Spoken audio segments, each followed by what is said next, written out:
What's up, Pocket Dudes? Welcome to Pokemon Go to the movies. I'm your host, Dan Video Games. With me is Bob. Hey, guys. From GigaBoots. Chris Wolfhart. Hello.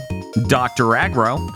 Hi, y'all. And Shibuya Gato from Millennium Mike. Hello. This time we're talking about Pokemon Heroes, the fifth Pokemon movie for Pokemon Go to the Movies, the Pokemon theatrical film podcast where we talk about it, rate the Pokédex representation, and a bunch of other things. We'll get into those segments later, but before we get into the synopsis, I just want to clarify, in America, Pokemon Heroes. In Japan, the guardian gods of the city of water, Latias and Latios. God damn it. Which of these do you feel is more representative of this film, Bob? That Japanese title has anything to do with what happens in the movie. Okay, let me, what if it started playing that Dragon Ball GT Final Bout theme for Goku, where it's called Hero of Heroes, as Latios and Latias save the day? Would That'd probably make the other one better, but they didn't do that, just so we're clear. What if I did that while watching? I don't think that affects much. Okay. Well, anyways, let's get to it. I really like the opening of this film. Well, not the actual opening of this film. The actual opening of this film is a summary of the anime to date in America with no narration. In Japan, it has a strong narration being like, Ash's first Pokemon was Pikachu, did you know? And you just get to see lots of random shots and everything. Isn't there bits of Brock narrating it in the English? In the English, not as far as I know. There's a little bit of it, because I heard it. I didn't hear any Brock narration on this one. It had the opening sequence, but then the usual narrator for the anime comes in at a certain point and just goes, our heroes are in the famous town now for the famous event. Yes. After we do the storybook stuff where it shows like cool ancient times, no narration in America, the storybook has narration in Japan as well. It shows the story of like an island being attacked by some menace. Children defend the city against it by transforming into Latios and Latias, and pile Latios and Latias come down from the heavens and stop the menace entirely. And the child Lati twins hand the people of this town a jewel known as the Soul Dew. Then we get our Team Rocket members, apparently henchmen named Annie and Oakley? I'm unfamiliar with Annie and Oakley, believe it or not. I think this is the only thing they're in. Also, they're not related to Team Rocket at all in Japanese. That's something they added in the dub. Of course it is. Oh my god, that makes sense. That makes a lot of sense. Huh. I guess, they didn't have R's on their uniform or anything. Yeah. And their name is a reference to Annie Oakley, who was part of Buffalo Bill's Wild West show back in the 1880s. Oh, okay. Huh. But yeah, as they're reading this book and they finish it up by actually speaking at the end of reading the book, a guard for the museum comes up and they go, okay, time to leave. They leave a rose zip line out the window, get in a giant automobile with Big O vibes that transforms into a jet and fly away. And immediately I'm like, oh my God, this movie looks great. Like visually, I hope we can keep this up. I have no idea. Will the budget plummet in the next movie? Not a clue. The book explains, as they explain in the car, how to operate the defense mechanism called the DMA. It uses the Soul Dew. By the way, it's called a Soul Dew because it has a soul in it. It's Latios soul. And it looks like a dew. Oh. The defense mechanism, just abbreviate it, it's defense mechanism something. Defense mechanism, With attitude. With that, is that what the A stood for? I never knew.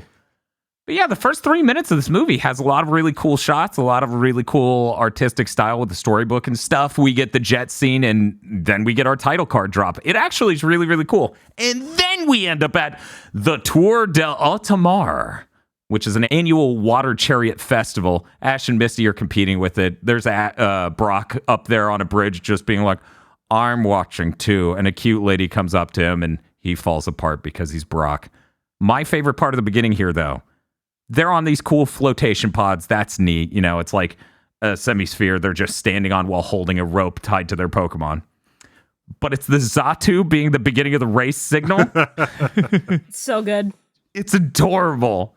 And a really, in my opinion, the word is cute, but a really cute aughts song about believing in yourself, and your Pokemon Master Quest starts playing. As Totodile pulls Ash, Corsola pulls Misty, and they start going really, really fast, which made me like kind of want to look up speed stats because that didn't make a ton of sense to me. I don't think fast when I see Totodile, but I think Corsola is the bigger problem. It's literally coral. maybe they're jets. I think you're talking you know? about pulling something in a race. You got to mix speed and power. Okay, all right. So you think Corsola has a lot of torque? I think Corsola has a lot of volume in the throughput of water through its porous body. Right, exactly. See, it could figure something out with that. Also, we need to view the move set. You know, we haven't really thought about it that way either. It could be just using moves nonstop the whole way through the race. We don't know. But anyways, that cute young lady walked up next to Brock, which makes him like sort of fall apart like he do. And in this small moment of weakness, he lets Pikachu fall off the handrail. Useless son of a bitch. Do not let Brock watch your children. Pikachu lands with Ash and crew, so they continue the race. Team Rocket trio here just enjoying some good food and having a good time, and then the racers splash all over their food because they can't have shit. Minding their own business. We're starting to get to like the old Tricks commercials where like the kids would just jump the rabbit and kick the shit out of him. Yes. Oh my god, you're right. They were experiencing such joy. I love that they completely washes away their food. Like they don't have anything left anymore. It's just gone from the plates and forks. Bob, I'm not sure if you knew. That's how carb-free noodles are. That's how gluten-free noodles are. They just wash away the moment water hits them. It's really sad, actually. So Ash is going really, really fast. He goes to take a corner because Totodile's just wrecking it. And he's going to crash. He flies off of this thing, and Latias in stealth mode, because Latias is secretly a U.S. government stealth bomber, stops him from hitting the wall, and then he lands peacefully. He's just like, oh, I won't process this at all. I don't think that's a secret, Dan. I think that everyone knows the secret government bomber. Look, that's perfectly normal for Ash. He never lands or impacts anything. There's always a legendary there to break his fucking fall.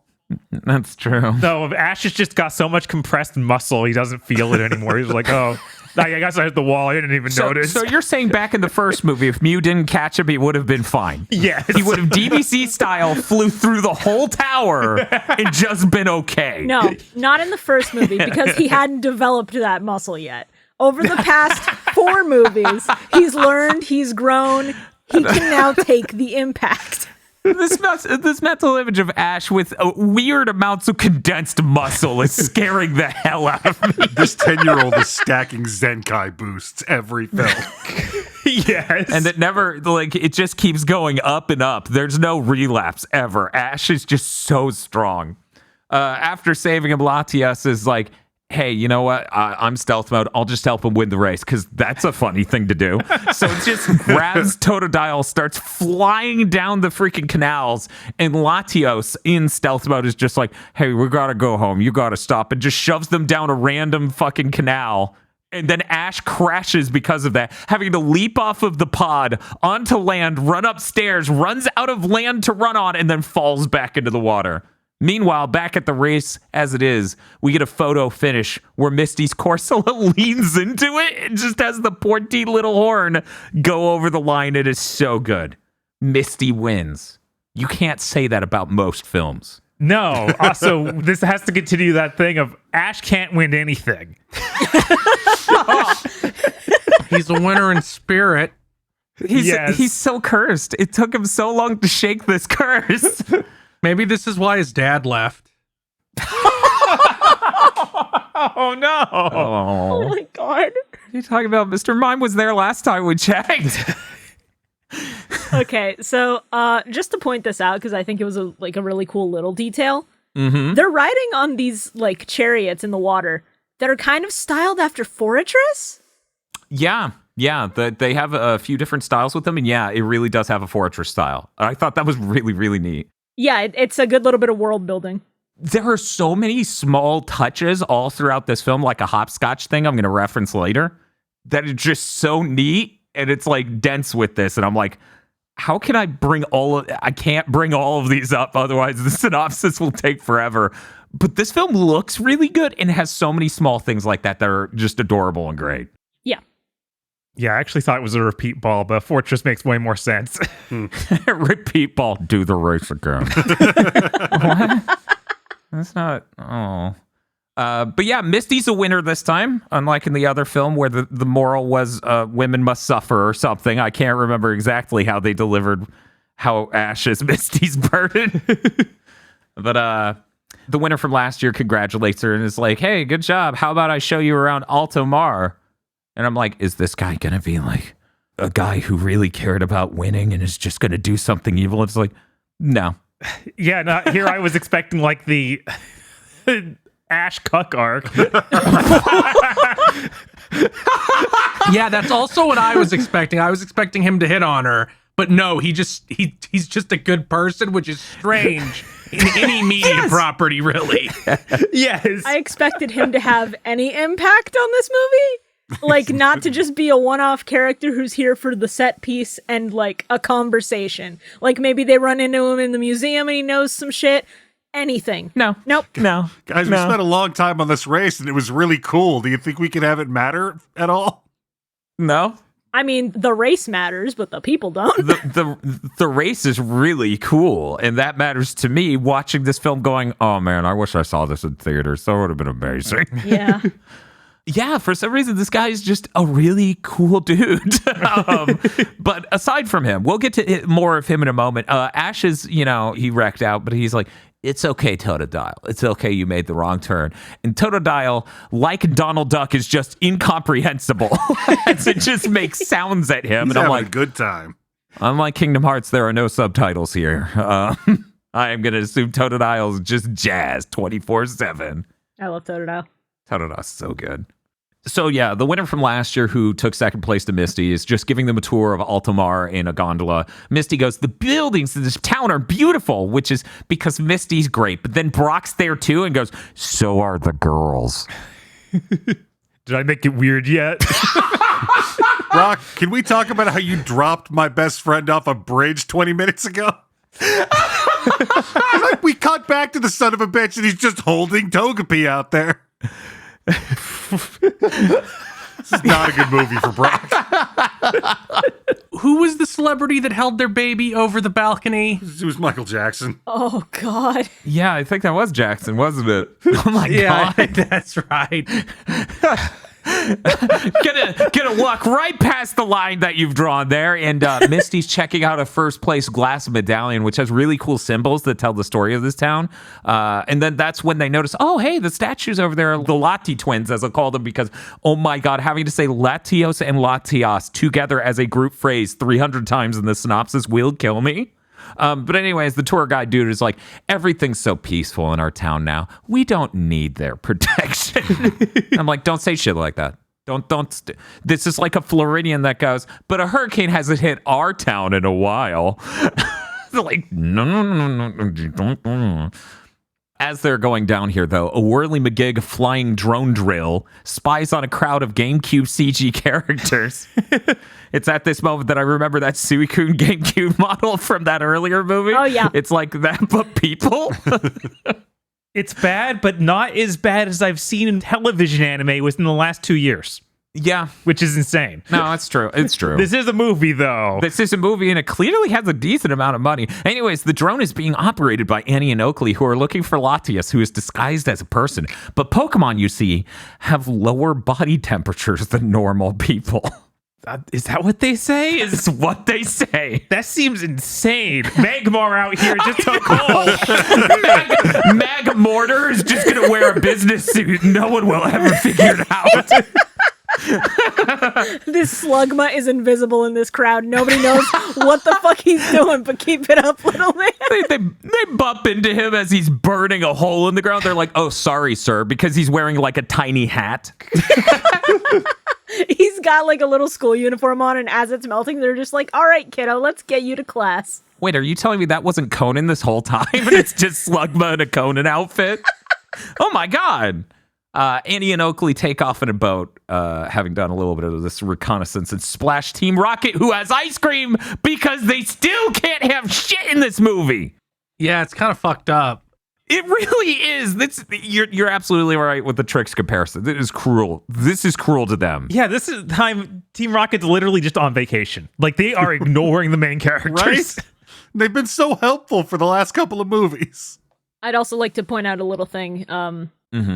Once again, the 4Kids dub cast is poisoning me because I'm listening and I'm going, why does Annie sound familiar? Who is she? It takes me until nearly the end of the movie, but I realize that's my Valentine.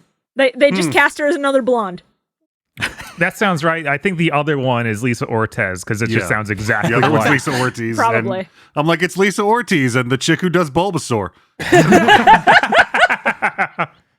Roll a D4. If it lands on 1, it's Lisa Ortiz. Yeah, they were reading the book at the beginning. It was like, is she going to cast a fire spell? What's happening? God. Jesus. So after their ice cream's ruined, the Rocket Trio in the US dub realize who they are, Giovanni's spies, totally. And they said, hey, we should catch up. So they sort of like run off. Going back to our main crew, though, last year's winner just goes, hi, I'm a decent man who lost to you in a competition and then did a nice thing to you by showing you a tour of the city. I will now leave your life forever. And I'm like, what? Who is this 4-leaf clover of a man?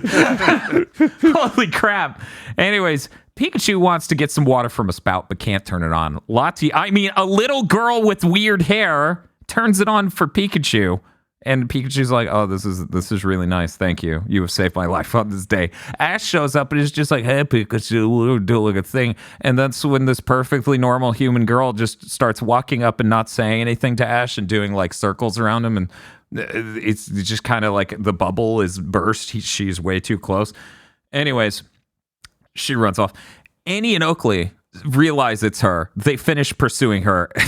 They're like, this is her, isn't it? As they fall along in a canal. And they put on the They Live shades to see that it is, in fact, Latias vertically in the spot where the human girl was. Best animation ever. I thought that... I'm just picturing an edit where someone takes like the 3DS Latios model and just cuts the movie, but with the model moving up and down anytime it's her. I need it so bad. It's so much. It's like, I thought that she was transforming, not just an illusion and then standing upright. It's way too funny. Yeah. Yeah, and it's only now through this conversation I'm like, yeah, this is like MIB animated series intro vibes here. They're just like, yeah, and in this size of person, somehow this thing fits. It's like, all right. But yeah, Annie and Oakley, they're tired of this. They summon Espeon and Ariados after confronting her. Espeon freezes Latias, and Ariados covers her in Silk Shot. Ash runs up and yells, what do you think you're doing? And they sick Espeon on Ash, who goes, Espeon! Burn! As it shoots a rainbow beam and attacks his brain. However, What the fuck? They just attacked a child. Yeah, in the street. that's a real fucking mistake with Ash. Yeah.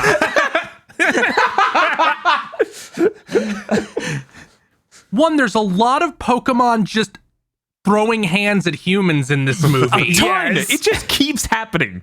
2, I like how Ash like shrugs it off as like, no, Pikachu shocks me like 18 times a day. I know. I don't even have any pain receptors He's like, that's a dirty trick. Pikachu's used Thunderbolt. It attacks a human. I'm just like, what is going on?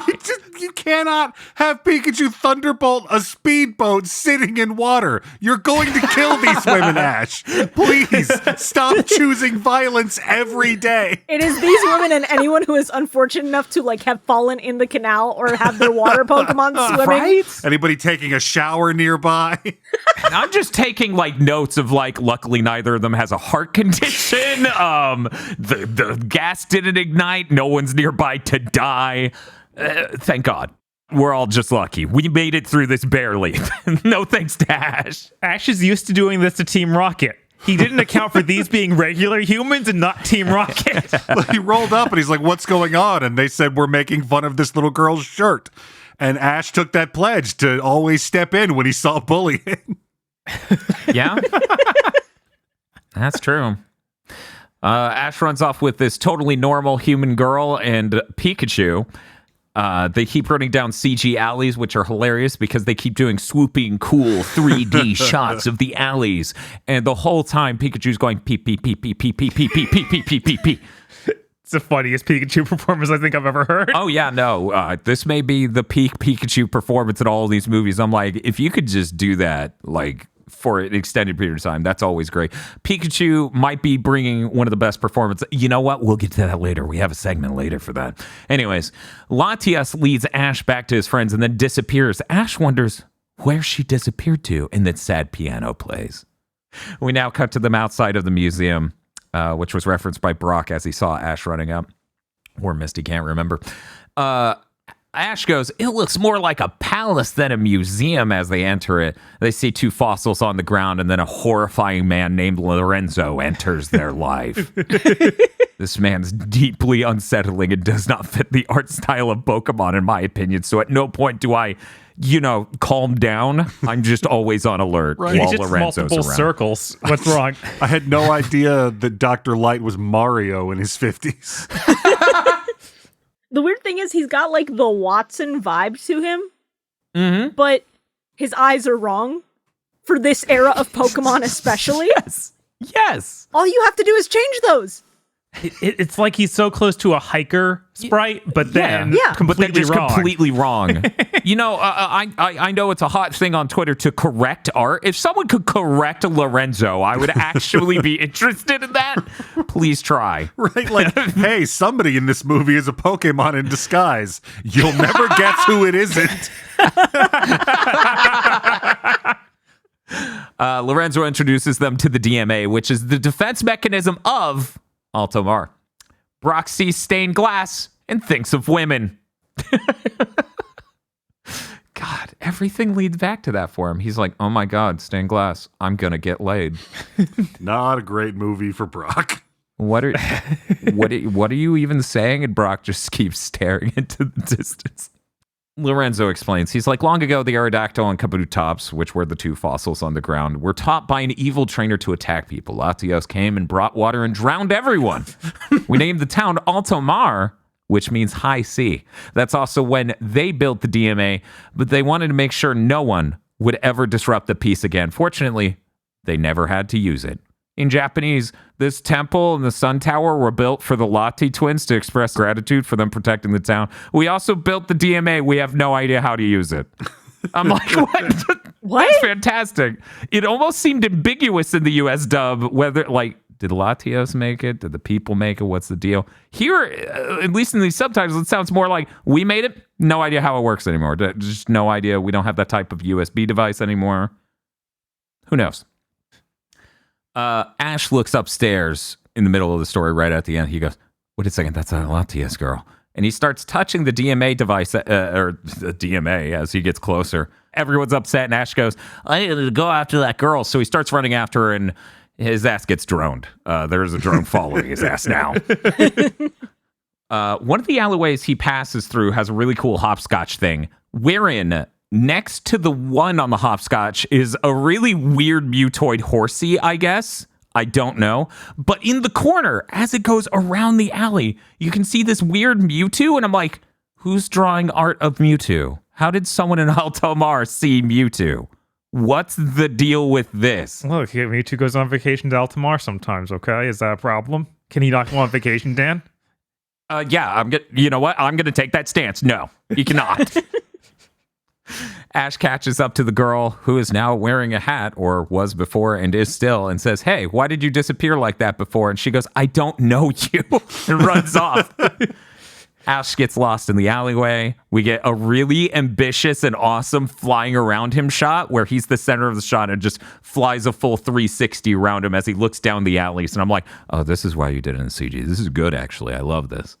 Immediately after, that disorienting moment, we cut to one of the canals where some Murkrows are, and they scream Murkrow. And then there's some Yanmas who go as they fly away, and I'm like, this is incredible. I'm clapping. Them. I love this movie. I'm telling you right now, this movie's dex check it started high with that sequence at the start, and it has just kept going up. 100%. 100%. These are really good picks. The girl appears on the bridge and waves Ash over. So he starts and she runs away, so he pursues. There's more shots of the CG alley. They maybe reused a little bit of this, a little too much.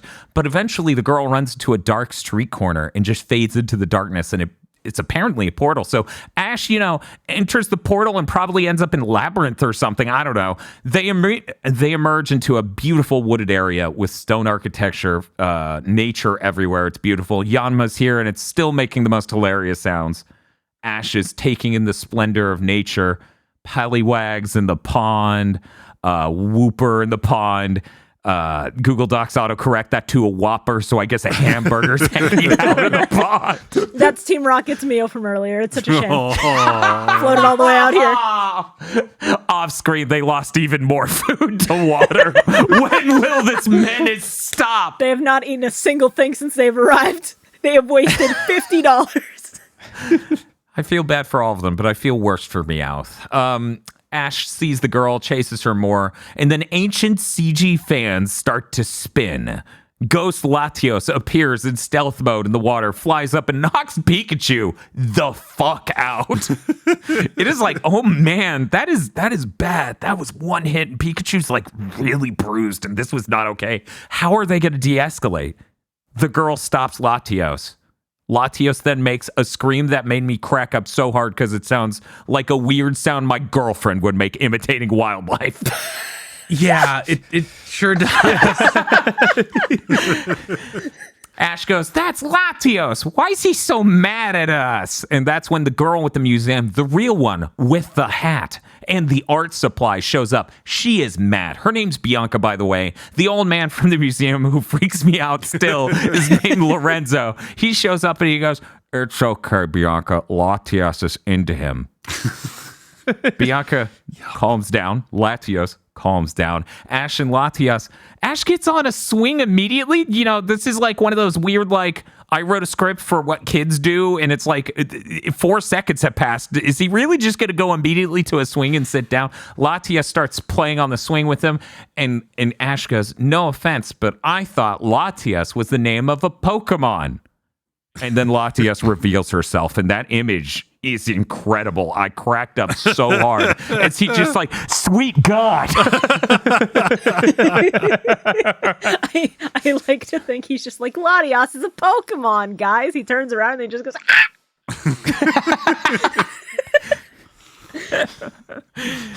Meanwhile, Pikachu's like, "I just got my ass kicked, man. Can we talk about this?" Ash is like, "I'm processing a few things right now. Please give me a moment, Pikachu." So many complex emotions. Yes. Ash falls out of the swing while freaking out. Latias picks him out and starts screaming while flying around him. Pikachu and Latios are buds now too, I guess, and we get a cool whimsical sequence of Pikachu riding Latias. There's a fun song. It's the same in both regions. It's really good. They explain one of Latias' powers is to take on the shape of a human, and since Bianca and her are great friends, she changes into Bianca a lot. I'm like, oh, okay, sure. Okay. The Lati, all right. That's none of my business. Lati twins' eyes glow, and they both start screaming. I crack up. Latios dives into the underwater passageway, and Latias warps reality around our main cast. We're flying under the water now because Latias is showing them what Latios sees. They call this sight sharing or remote play, depending on which platform you're on. It's shareware. Would you like to try Doom 2? Lorenzo explains, their father brought the water to this town and saved them. He died doing that. They're now orphans. And Ash is like, oh, that's sad. And they explain the Soul Dew powers the DMA. It's in a fountain over there. Ash goes, wait, where's the Soul Dew? And we get the shot of the Soul Dew, and it zooms in, and it's in this cool metal holding structure underneath the water of the fountain. And it's a really cool shot, and it could stand on its own. But 4 kids went, they need to know it's cool. Ash, can you say it's really cool?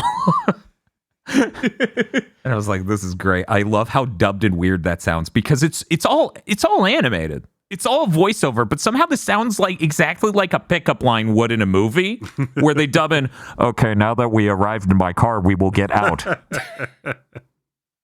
Lorenzo says it's important that the location is kept a secret. I'm like, you just told a child. What are you doing?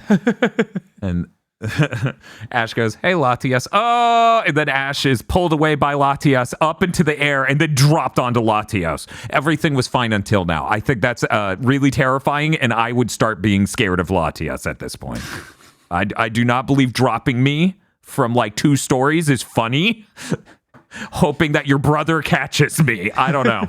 Maybe that's just me. Look, they're legendary Pokemon. They're in on the bit. They know that Ash will never hit the ground. We just keep dropping him. Ash immediately goes, I can't play anymore. I got to rejoin my friends. And Latias is sad. Ash leaves, and the Lati twins fly around screaming while I continue to listen over the sounds they make. And then the drone sees them. Oh, no. We cut to a workshop. This is Lorenzo's workshop where he makes gondolas, and he explains, we can cut through here. We can just use a normal fucking passageway to get back from this weird dimension. Boating back after this, because Lorenzo says, Bianca, you take Ash all the way back or whatever. They're boating back. Bianca and Ash have a conversation about Annie and Oakley chasing Latias. Apparently, Bianca was unaware of Annie and Oakley. She goes, that's weird. It's nighttime now. Annie and Oakley are running across rooftops, jumping around all cool. Team Rocket tries to do the same. They miss a jump and land on a post saying, that was a close one. And then Wobbuffet lands and goes, Wobba! And it crushes the lamp, causing them to fall and go, Team Rocket's black! And then the explosion sound. Amazing. I love every moment of this movie. They can't even get through the catchphrase. Espeon comes into the workshop. Lorenzo goes, what's your deal? And Espeon puts him in a coma. That's really screwed up. Yes. Espeon's so evil. See, I considered the angle of like, this is a prophecy that's going to repeat itself. Because look, these are 2 Pokemon that are attacking people. They've been trained by evil people. And then it turns out, no, one of them is like just in it for the fashion and the drama or whatever. Or whatever, yeah. You really don't know. This movie's really full of a lot of Pokemon attacking people. Yeah. It's so drastic. I went and checked if the staff was different on this movie. And it's not, so it's just strange. They just went, yeah, it's 2002, time to start attacking people. Annie and Oakley come into the secret garden. The Lati twins start attacking them. They do really sick cartwheel dodges to avoid this. And then that's when the twins go, these are some badass bitches. We're going to have to go stealth. Lati twins go stealth. And that's when Annie and Oakley put back on the They Live glasses, which apparently can let them see them in stealth mode too. That's real good. They give the command to Espeon, hey, Espeon, use your swift attack. Espeon opens its mouth, just goes, bah! And pukes stars. Yeah. Amazing. I love this so much. Look, it's the simplest things for me. I love Pokemon too much, and anytime an animator on a film has to animate somebody using an attack that, you're on the Game Boy original, it's pretty abstracted because it's worth noting. This comes out before 3rd gen, even in Japan by months. So the best highest fidelity representation at this point is Pokemon Crystal. So it's really good to just see the mouth come open and stars fly out. Anyways, Latios defends, but one of the girls throws a pile of balls that become a weird webby net thing that's kind of like electrified at it. And it just works. Yeah, it's like goo. It's really weird. Yeah, somewhere between clearly electricity based and clearly like a physical net-like thing. Anyways, the Lati twins continue to scream at each other, and I continue to try to keep it together while watching this movie. And Latios tries to defend Latias while in the net, just like shoops over and takes a hit. Latias isn't happy about this, but will take it. Escapes via the underwater passageway. Oakley struggles and gets the gem out of the nearby fountain. And while they figure this out, they're like, wait a minute, look at this stuff on the ground.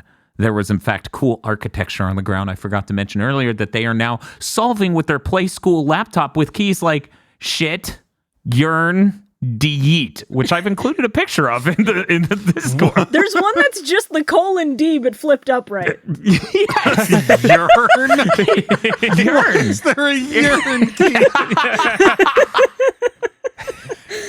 The real question is, why hasn't this become ASCII standard? Tag yourself. I feel like I'm deet. Yeah, I'm feeling pretty deep today. There's a single suspicious eye in the upper left I'm sort of drawn to. Yeah, it's supposed to be the tilde with the vertical mark underneath it, but it just looks like an eye with a furrowed brow. But yeah, they use this Play School laptop to solve the slider puzzle that is the floor here, and then they go, oh, check this out. It has an extremely ominous message about what will happen if we use the DMA, but they're probably lying. It's the best. Because, I mean, in this specific context, it's even worse. Because all over the Pokemon world, there seems to be some kind of, like, Bronze Age collapse event that nobody ever mentions, because there are two kinds of civilizations in Pokemon world history. The ones that made all this stone shit and carved all these warning glyphs, and modern civilization. Yeah, that's true. So these two, they keep doing research on all these artifact thefts they're doing. They have to have come across something like this before. The stones don't lie. Right? Yeah, no, nobody's pranking you. What's wrong with you? Right? What benefit is there to that? This is how you get unknown. Yeah. For some reason, my brain processes, this is how you get unknowned, like stick bugged. Anyways. Later, Bianca and Lorenzo discover the Soul Dew is gone. Annie and Oakley made off to the museum with it, and they dump Latios' body in the middle of a circle, which becomes a cool gyroscope. And I just... Look, I'm not into the suffering of Pokemon. That doesn't do anything for me, but something about the abuse Latios goes through in this movie is very funny because of how it sounds when he yells. The DMA activates because it now has a beat up Latios in the gyroscope, and its legs start to unfold and then just clip through the ground like a no clip glitch was activated. The girl and old man show up. They just go, hey, what are you doing? And Espeon attacks them with Psychic, knocking them both out. What did they expect? Why were neither of them ready at all for an attack? If only Lorenzo came with some sort of device that we had a segment about. But he didn't. This is really funny because this DMA device starts activating. It starts swinging some sort of ball around and looking really crazy. And Oakley's like really into this. Whereas I'm like, that could be a hazard. That could hit your head. I would not stand this close to the device. Elsewhere, Latios flies into the room that Ash and his friends are staying in. Ash has to explain, this is Latios. Misty and Brock are like, she's Latios? And then Brock's like, hi. Latias can't figure out what to say because she doesn't talk. So she just transforms into a troop from and Misty Brock shit a brick. I feel like a good part of their mentality was just assuming Ash was like having a weird dream and woke up. We cut back to the DMA in the museum. It's going crazy. The girl and old man are webbed up now like a thumbnail for What a D Hell. They tell Latios, hey, open your eyes so Latias can see what's happening with the cool remote play thing, you know, the screen sharing. Anyways, they do that. Ash and friends see the room via Latias using Sight Share. And Ash goes, somebody has stolen the Soul Dew. And it's like, yeah, there's a giant scary spinning machine in that room that I would notice before the tiny gem, but yes, you are correct. Somebody stole the Soul Dew. That could be a problem. Oakley gets in the ball. This is a mistake. This thing has mad, like, low-rent fair ride energy. It does. Where it's just like, come out to the state fair. It's safe. We promise.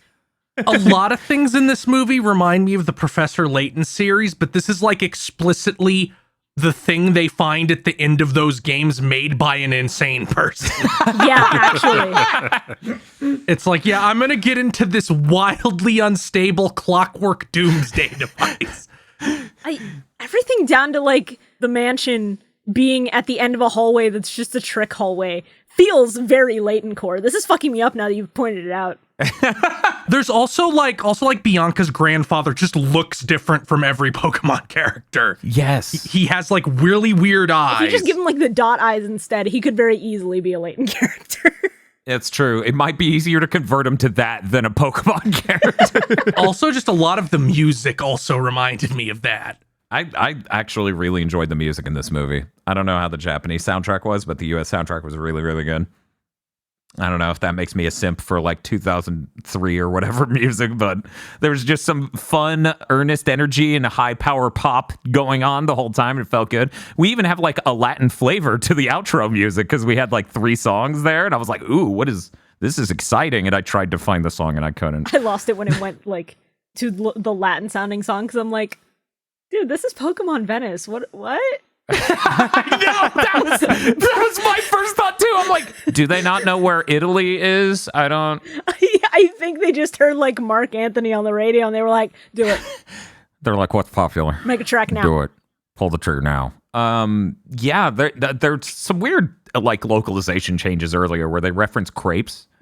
And instead of saying crepes, like Brock's just like, we're gonna get more ice cream. I'm like, what? Americans don't know what crepes are. I thought what crepes were in middle school. I feel like they got right. Like, just it's Italy. It's okay. I don't know. Whatever. Anyways, Oakley gets in the seat.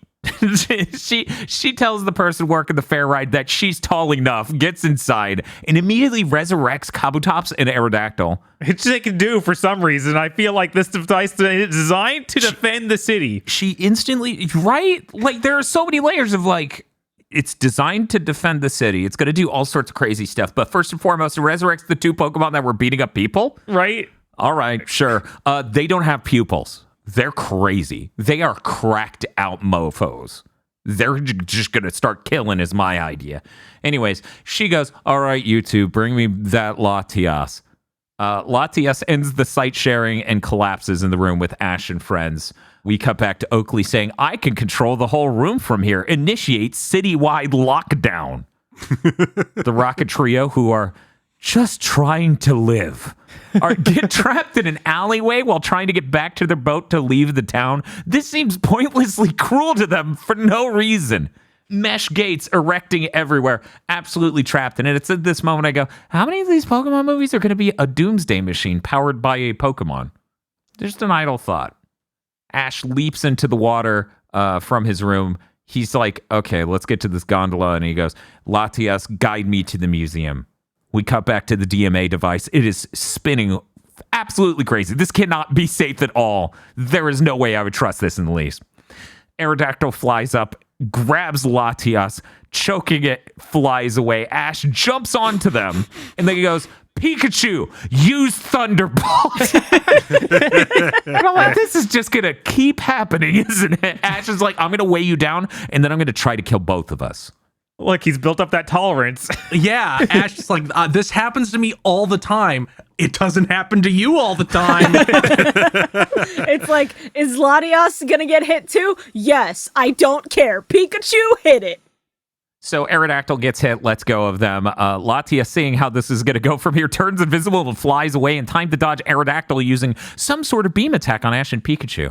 This is when I looked it up, and this move was likely Hyper Beam, which Aerodactyl learns at level 50 in Gen 3, unlike first Gen where it took until level 54. That means this is a pretty powerful Aerodactyl. Latias pulls Ash up from the water because he was knocked under by this hyper beam. They float away as Aerodactyl's significantly above head, going over the buildings, just screaming. Ash sees the weird surf dome from the race in the beginning and has the idea to use them. It is very cool. All of Chekhov's guns are here. This chase, pretty tight. Aerodactyl's trying to catch up to them. They're surfing down the canals and stuff. And unfortunately, in between cuts, Aerodactyl got unbelievably huge and can't fit in between the buildings anymore. That's the problem with resurrecting. You just sometimes keep getting bigger. So he slams into those buildings, and Ash and Latias and Pikachu, they make it away. Misty and Brock, meanwhile, are trapped behind a gate, which is an impossible obstacle to conquer. Misty laments that Ash left all of his monster balls behind, so they send out the Pokemon to help while they're trapped behind this gate. The Pokemon being Corsola, Crobat, and Politoed are sent out to help. Let's examine that. They're like, oh, Ash needs his Pokemon. Oh, well, let's send him our Pokemon. Why don't you just send him his Pokemon? They wouldn't listen to them, I guess. Totodile would get in there and kill. You just look up at the Aerodactyl. It's like, what's that hanging from its leg? And it's Totodile clamped down on its ankle. Still having a good time. I would not hesitate. I fully believe that Ash has taught this little fucker to kill. So Corsola, Crobat, and Politoed are sent out. I turn to Bob. I go, Bob, what do you think that Pokemon, and I'm pointing at Politoed, what do you think that Pokemon's name is? And he goes, King Toad? And I go, let me just Google King Toad and see what comes up. This may have been a mistake. Oh, no. Because apparently King Toad is a Breath of Fire 3 creature that looks like this. Yeah, it's just, oh yeah, that's like if Politoed enter a hell dimension. Anyways, Brock remembers I can climb gates.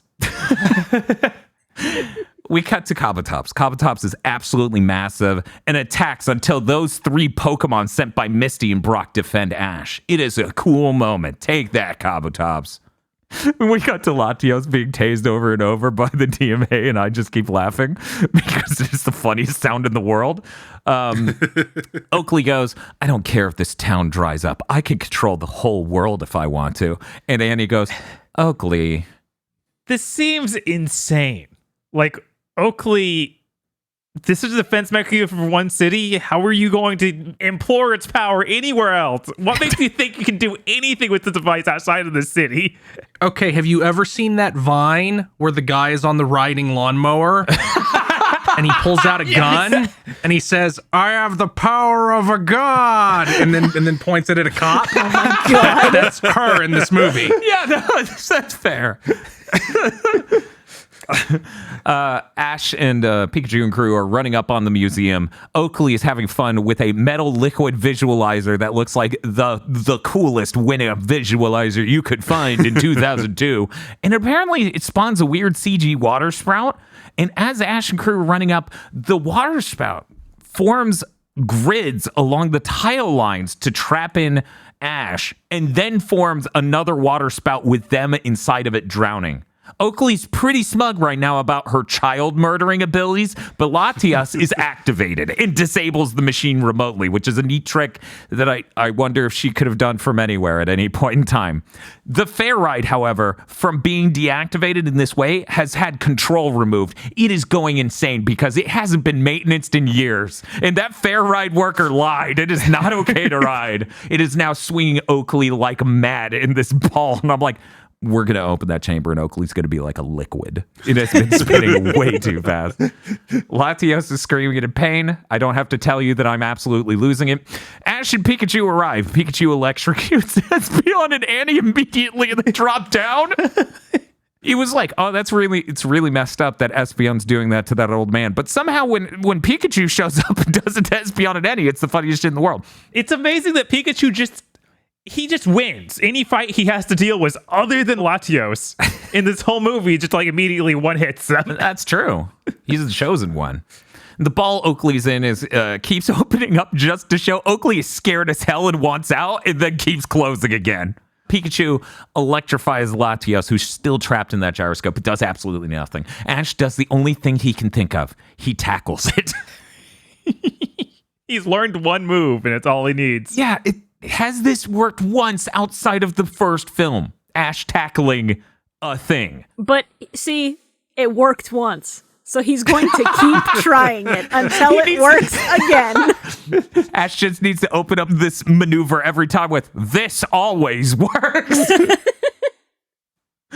Man, that didn't work.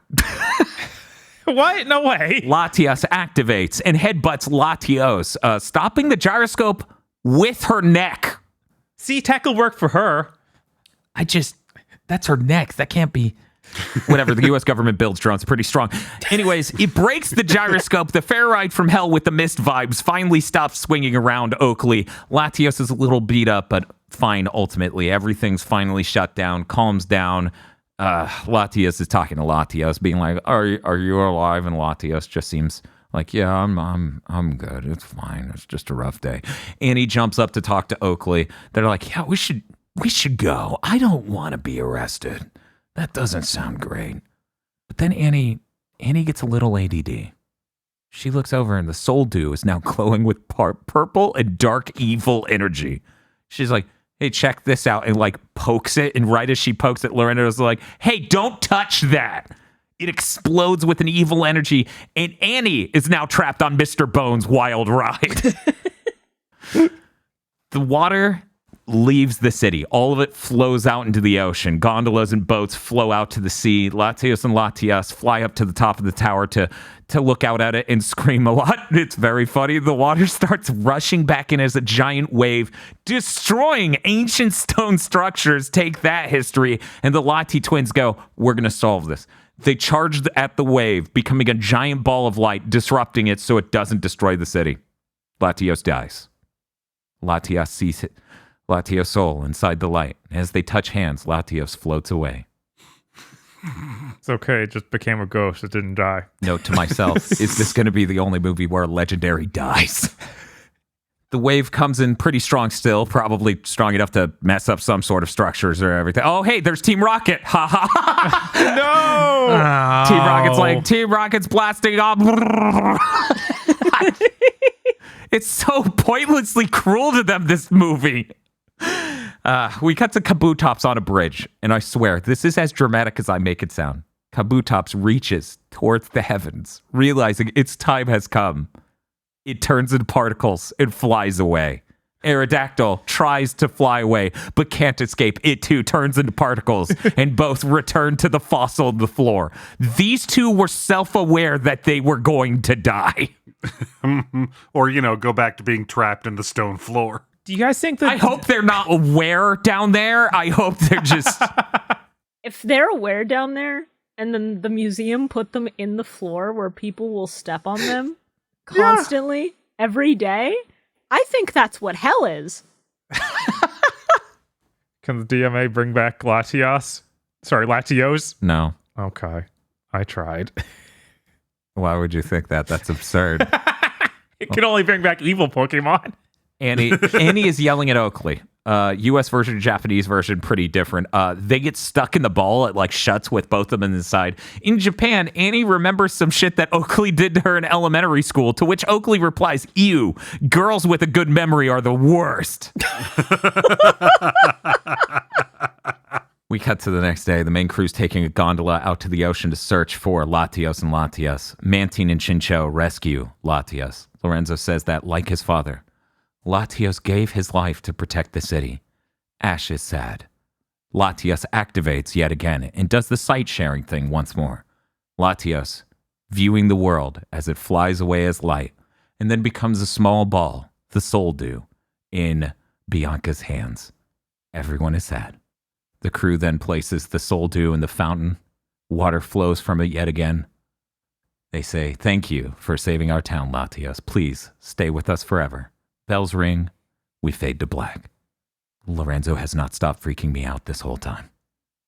Ash and crew are leaving the town. Lorenzo says, Bianca can't say bye because she's off at the market. Ash and crew go, okay, well, we gotta leave. So they start boating away, and Bianca grabs the art from the bedroom and runs after Ash.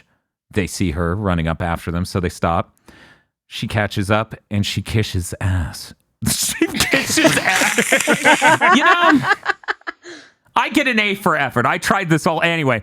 Brock loses it. Misty is floored, kissing ass like that. Bianca runs off, and Brock is extremely jealous, which says so much about him.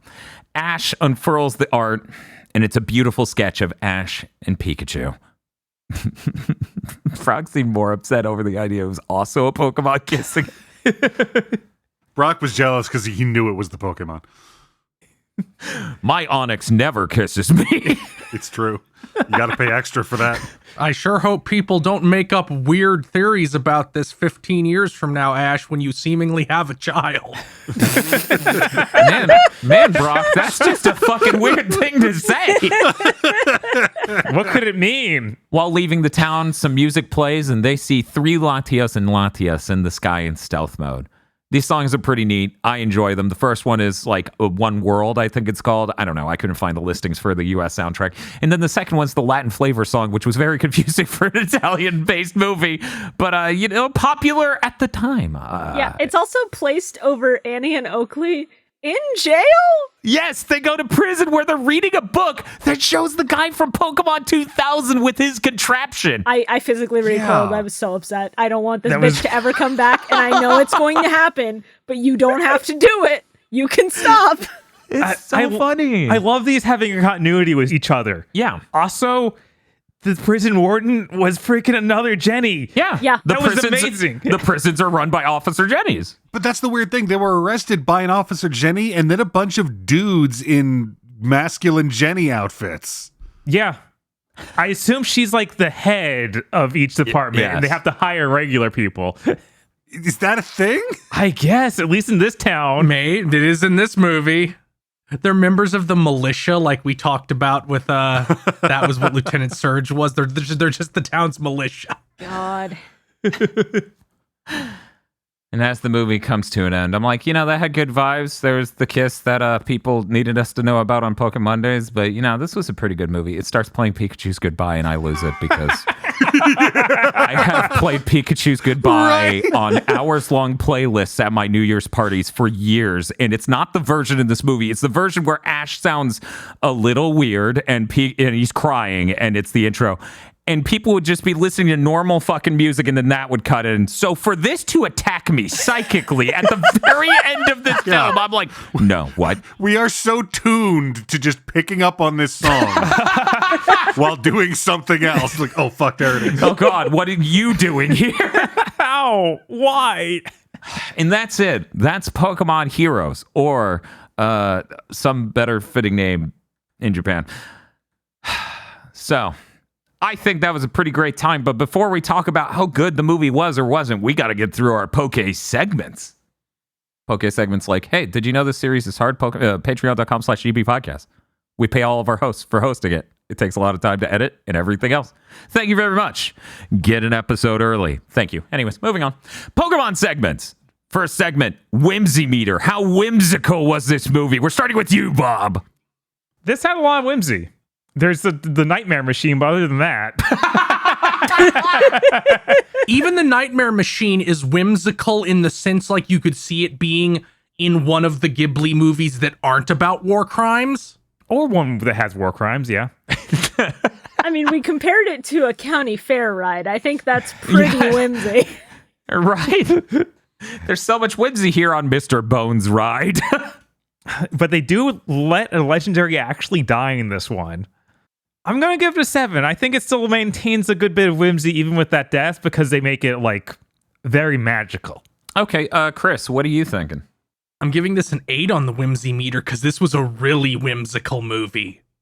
Even the setting was whimsical. It was whimsical from top to bottom. Yeah, it doesn't really visually or in any other way it's like peak whimsical with with a police officer coming out occasionally to tase a Pokemon. It doesn't have the saccharine feel to it, though, like the last one did. It feels like genuine whimsy. This isn't stevia, yeah. You're not feeling the sweet embrace of death as you experience this whimsy. Aggro, what are you thinking? They're right. You've got the weird enchanted seaside town, the secret garden, the magical machine run by the guardian beast. This thing is whimsy from top to bottom. I'm gonna have to give it a 9. Shibuya, what you thinking? Yeah, this is the movie with the most impactful and permanent Pokemon death that we've seen so far. But it also has some of the most genuine whimsy that we have seen, where it doesn't feel like it's forced in. It feels like it just flows naturally. And the setting is really whimsical. I love Poke Venice. It's very cool. I'd probably give it a 6. I just think permanent Pokemon death. He's showing you the earth because his soul is leaving this world. Hits a little hard at the end. Yeah. Yeah, that's fair. That's fair. I genuinely contend that scene is proof that Latios didn't die and in fact just fucked off to a different planet. Then where'd the orb come from, Agra? Latias? No. Latias just made it. Yeah, Latios is leaving Earth to go fight Deoxys. It just spat that orb out before it left. Like he realized site sharing was happening, and he's like, "Oh fuck, I'm caught." One day, Latias does site sharing and just sees a bar. Wait a minute. I genuinely believe you can't get much more whimsical with this without just going straight into cartoonish, almost satire of whimsy. Like, you literally would need everything to have rosy cheeks and be Mickey Mouse-esque, right? Like, so I think this is pretty peak whimsy. I don't know how much more whimsical we can get here. I'm going to boldly throw down a 9, too. Absolutely. That brings our total to 39, giving this an average 7.8 on the whimsy scale, which means we're moving on to the Dex check. How good is the PokéCast this time? Guess what, guys? I, in fact, have a full list of the Pokemon in this. I'm going to read as fast as humanly possible. Are you ready? Hell yeah. Pikachu, Meowth, Togepi, Wobbuffet, Totodile, Politoed, Corsola, Crobat, Latios, Espeon, Ariados, Wailmer, Wartortle, Golduck. This is like the worst version of the Poke Rap I've ever heard. Poliwrath, Tentacool, Starmie, Magikarp, Vaporeon, Chinchou, Lantern, Azumarill, Quagsire, Quillfish, Mantine, Seadra, Vulpix, Vaporeon, Natu, Xatu, Apom, Aerodactyl, Kabutops, Mantine, Yanma, Butterfree, Chinchou, Murkrow, Oddish, Pidgey, Poliwag, Quagsire, Remoraid, Wooper, Jigglypuff, Caterpie, Beedrill, Diglett, Geodude, Graveler, Golem, Gengar, Lapras, Seaking, Rapidash, Rhyhorn, Seal, Dugong, Spearow, Onyx, Tentacool, Porygon, Scyther, Slowbro, Starmie, Voltorb, Electrode, Weezing, Gyarados, and Victory Bell.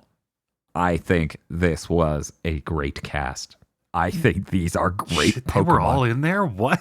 Where were half of these? A lot of those towards the end were in the intro thing. Oh my Just to god. be Okay. clear. Oh my god. Yeah, that hardly counts. That's okay. It was really great outside of that. I'm realizing my Dex check is going to be really high for this entire franchise because I fucking love Pokemon. I'm giving it a 9. Absolutely earned it. So fucking good. We're going to move on to Chris. This has a Crobat in it, so 9. Well, it kind of loses impact when that's just one of Brock's Pokemon. Okay, well, Brock's not in all these movies, so it's not going to lose That's impact true. in the long term. Yeah, eventually right. he's going to get arrested, Bob. Shibuya, what is your score? They had Chinchou and Corsola and Kabutops and Murkrow and Yanma. It's a 9. Yeah, Yanma's so great. The sound it makes is incredible. I love him. So good. Aggro, what are you thinking? So here's where I have to talk about the version of this movie I watched. Oh? Because I challenged myself to, if I could, find a legal version streaming of each one of these movies. And I managed to do that for this one. Oh, no. Okay. It was on an app on my Roku called Manga TV. And That doesn't sound legal, Aggro. look, it was on the official Roku website. I didn't ask a lot of questions. It was in 4:3, and it was in SD. Holy shit! So I need you to understand that I saw Murkrow in this movie. I didn't see any Yanma. Heard a couple of them. Never saw them. Oh, God, no! No!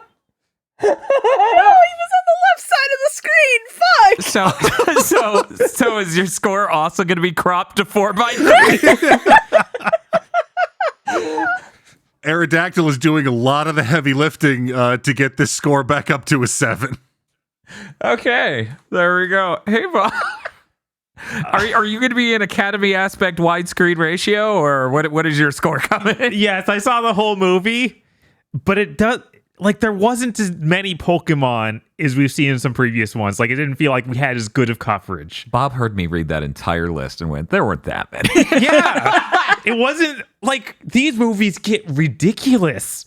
The last movie was absolutely insane and filled every shot with too many Pokemon. I'm so excited to read every Pokemon that shows up in Detective Pikachu. Oh, God. So I'm going to give this a 6. It has Corsola, which really boosts it, but it's not enough for me to be like, oh yeah, it was amazing. Chris, can you believe this guy? He didn't see that Crobat. Okay, but King Toad was here, Bob. I think that should boost the score a little bit. Yeah, exactly. King Toad's here. Look at him with his terrible barbed tongue. I don't like King Toad. Anyways, that brings our total score to 40, making it an average of 8. We're moving on to the easiest this category's ever been, I'm pretty sure. Gun check. Would this problem be better solved by a gun? Hey, Aggro, would this problem be better solved by a gun? You remember that scene where Ash runs up on Annie and Oakley accosting a young girl by the canal? Mm-hmm. Yeah, no, if Ash had it on him, they would have been dead. 100%. He's like, I'm an American tourist overseas. Who knows how I got this here? But I did. Oh, my God. See, it was a held item. He gave one of his Pokemon, so they didn't check the Pokeballs, so he was good. Pikachu, I need you to hold this, okay? Go in the ball, Pikachu. Just till we get through airport security. Oh, my God. Chris, what do you think? I mean, I feel like if Bianca's grandfather had a gun, the movie would just be over. Yeah, Lorenzo would absolutely just be like, Latias didn't invite you. Bang, bang. Roll out in the middle of the night with his beautiful side-by-side carved wooden stock Italian shotgun. Oh, my God. There's nothing left of Espeon. These chicks don't have, like, the fucking Arachnotron from He-Man. They don't have fucking power armor. They don't have the shit the guy from the Lugia movie had. They're just two chicks. It's like Castle Doctrine. Bang. Shibuya, what do you think? Do you think a gun would better solve this problem? I think that if these bitches and their Espeon were shown a gun, things could have been different. Yeah, when the Espeon walks into the shed and Lorenzo's just carving his little canoe and he's like, what are you doing, little bitch? I think if Lorenzo had a pistol on him and he saw this Espeon charging up a Psychic, boom, boom, done. Espeon was their best Pokemon. What are they going to do? String shot him? He's like, wild animal. Bob, pretty foregone conclusion. What do you think? Yeah, of course. Like, this is the most obvious it's ever been. It would just end. There wouldn't be a movie. Well, my favorite part is not only would there, like, you could preempt so much of the movie, but it would help at multiple different points. For example, hey, something's wrong with this gem. And that's when Lorenzo shoots Annie. Congrats! Latios is still alive. We did it. Yeah, there are all sorts of the problems of this film solved by a gun. Anyways, that's a pretty unanimous segment. Let's move on to MVP Most Valued Pokemon. I'm a greedy bitch. I'm going first. Fucking Latios. It made me laugh the entire film. I was not ready for their shouts and yells of fun and pain to be that funny. That was so good. It was delightful. I love this film. Let's hand this off immediately to someone else. Bob. Corsola. Corsola saves Ash, wins a race, and is all around way too happy about it. It's perfect. Corsola is a pretty positivity Pokemon. That is just true. Aggro? I'm gonna have to give this one to Espeon. Espeon has the initiative and the bloodthirst.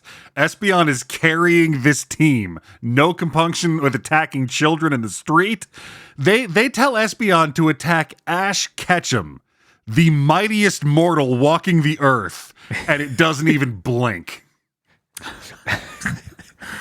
Espeon's just like, sleep. Just puts them down. Chris, who's the MVP? As though I don't know. Hey, I'm not going to give it to Crobat. Oh, I totally didn't type that in already one moment while I don't untype that. I'm going to give it to Ariados just because, man, they were stuck in that web a while. I know. You'd think at some point it would start to go away, and then Ash used Pikachu to shock through it, which seems like maybe you should just start carrying like a multi-tool, Ash. No, everything's solvable by tackling and using Thunderbolt. It would be hilarious if Bianca was just freaking out, like being electrified the whole time the rope was being cut there. Shibuya, who's your MVP? Since both my picks are gone, I'm struggling a little bit. You know what? Fuck it, favoritism. Kabutops. He was brought back from the dead. He knew what he had to fucking do. He chased those bitches on that canoe like a maniac. He was hopping across those boats to get to this child and kill him. And then when he knew his time was up, he was just like, God, I wish I could stay alive. And I respect that. Yeah, that's a beautiful moment. Yeah, and he didn't like get enormous. Yeah. Which is, all around great. He didn't mess up like Aerodactyl did by getting huge. Yeah, Kabutops was really cool. That is a really cool Pokemon design, and that moment at the end as it reached towards the heavens. Absolutely awesome. I loved it. That's our MVP segment done. We're now moving on to our next world famous, not a direct reference to anything so outdated people don't get it in the least segment. Is Ash in a coma? We're going to start with Shibuya. No, I don't think he is. I think he just went on a vacation with his friends to Poké Venice. And then he got a girlfriend who may or may not be a Pokemon and may or may not have his kid with him that we're going to see in later this year. I don't think he's in a coma for this one, Chief. Yeah, I'm gonna have to agree with Shibuya that this doesn't have any flags for me that say, "Hey, Ash is in a coma." This just says American tourist. That's it.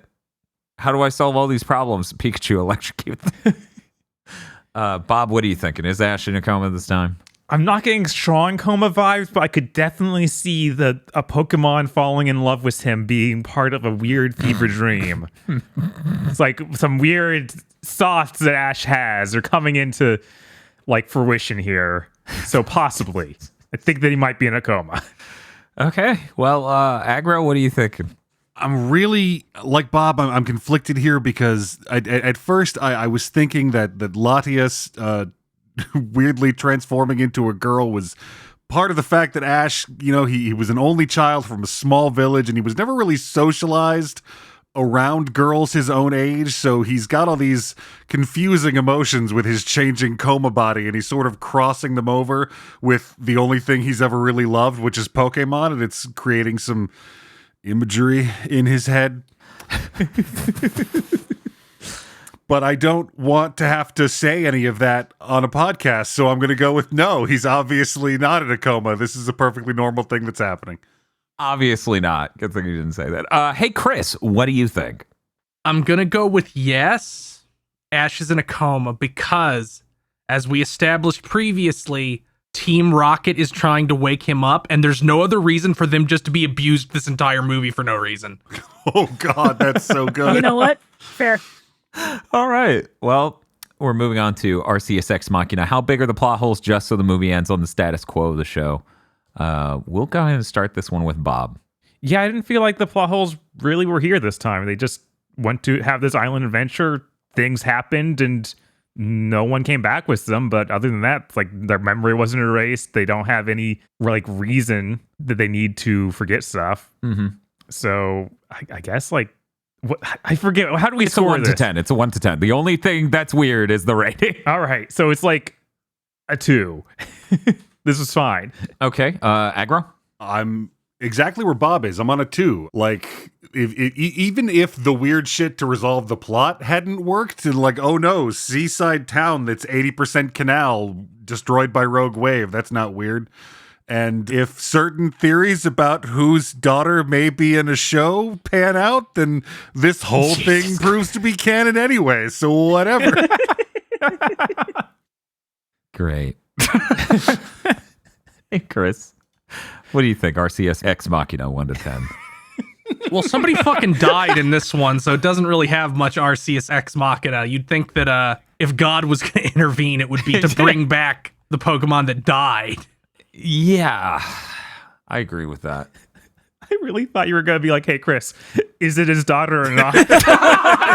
Our new segment. So what are we thinking? 2, because there really isn't very much. We must reestablish the exact status quo. Ash watched someone die. Yeah. And unlike normal, he didn't kill them.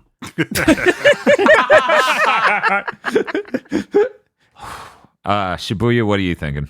Yeah, I'm exactly the same. There's not really any fuckery with memories or with the setting. Everything goes back to normal, but in a way that's funnier than anything. Like, everything happened at night, and then the people wake up and they're like, oh, another boring fucking day. Yeah. So, yeah, I'm gonna have to give it a 2 as well. Yeah, I'm going to have to sit there on the 2 as well, which gives this perfect 2. So the reason is that, like, yes, things went back to normal relatively. Like, it would get a 1 if, say, Altamar's just ruined. We just now have to deal with that. That's the only way it could get a 1. Elsewise, this really is inconvenient. A Pokemon died and it was sad. Ash had to electrocute people to solve problems. This wasn't a convenient solution handed down by some sort of deity, right? This was a barely got victory by legendaries working along with humans. Well, having gotten through those, we now need to rate this, and there's some Gen 3 Mons in this movie, so you know what that means. We're now working on the Gen 3 scale of 1 to 386. Wow.